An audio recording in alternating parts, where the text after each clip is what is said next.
Sometimes you do get a second chance, but it's never a second chance to make a first impression or a recommendation. In a previous leadership fail, we talked about the fact that you only get one chance to pitch your idea to a stakeholder. And that's true. It's correct. But sometimes the situations change, and you can bring up a previously rejected recommendation without losing credibility. I'll post the link to the first rant in the description below. Now, before you get up in the morning and think, oh, that was yesterday, today's a new day, and so the situation has changed, you're heading towards a leadership fail. Don't be that person. I'm Andrew from Threshold Learning Online, and I excel at helping new leaders become great, going from being frustrated, stressed, and overworked to becoming confident in their own knowledge and skills. How do I do this? Well, it's easy. I was once in your chair. I've made every mistake in the book in my own leadership journey, and I've learned these things the hard way.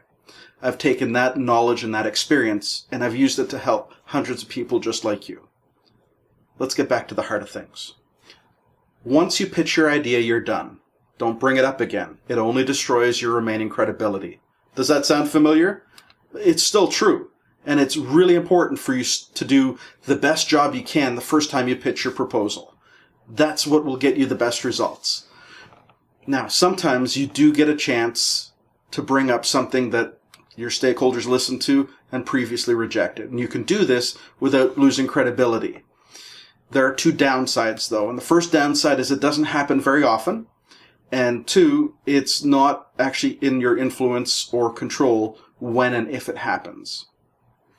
But if you can bring it back up, here are the three circumstances that make it possible to reopen a discussion about a proposal that was rejected. And the first time or first opportunity is when there have been fundamental changes to the organization or the market. Time number two, when the situation is increased in severity or urgency, you've tried other ideas and they've failed, now it might be good to come back to your original idea. And the third one is when there's been a change in decision makers. So, you have an idea, it was rejected, you think it falls into one of those three categories where you can reopen. Here's how to reopen the conversation in 3 easy steps. Step 1, confirm the opportunity.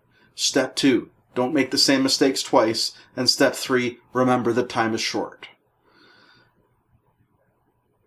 When we get to step 1, confirm the opportunity, I wish I didn't have to say it, but I do.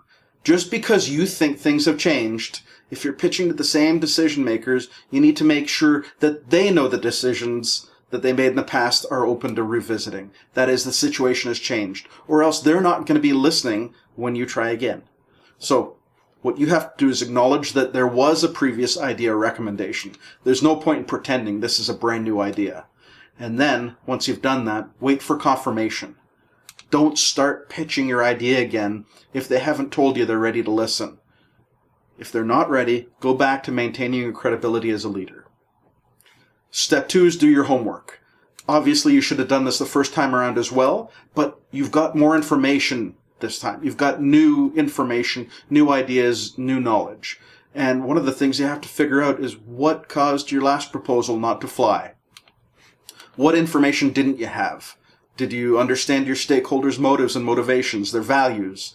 Was it the way you delivered your pitch or your stakeholder communication style? So with that knowledge, what can you do? How can you use that to help you deliver a better recommendation? That was all number 2. Number 3 is remember that time is short. You've already delivered this once before, and even if people have changed, there's enough organizational knowledge and memory that people are going to have a shorter attention span hearing something the second or third time. So if you had 30 seconds before to convince somebody to get their attention and convince them to listen to you, you probably have 10 to 15 seconds now. What you need to do is be clear about the impact of what you're saying and the value. You got to be able to answer the question, why should they listen to you now? So highlight the changing situation, highlight how your proposal has improved, and deliver it, and realize there are no third chances. One of the challenges you have as a leader is finding the balance of pushing for your change recommendation, especially if it didn't get traction the first time, and risk your stakeholders getting weary of hearing the same message. On the other hand, You don't want to be a leader that takes the first no and turns tail and runs. That's not good leadership either. So learning to balance how that goes is really about how you read the room, how you read your stakeholders, and your understanding of your organization. If you want to learn more about how to get your leadership voice heard, check out our blog. Again, the link is in the description below. If you want to download copies of the stakeholder analysis template to help you plan your initial delivery or your reopening, you'll also find links there. I'd love to hear your stories and your feedback. Your input helps us shape the stories that you get in these leadership fails and other advice and video segments. So click on like and follow, and in the comments below, leave your feedback, share the stories, and who knows, you may be the subject, or your subject may be the subject of our next leadership fail. Good luck, and thanks for working to get better decisions made wherever you are.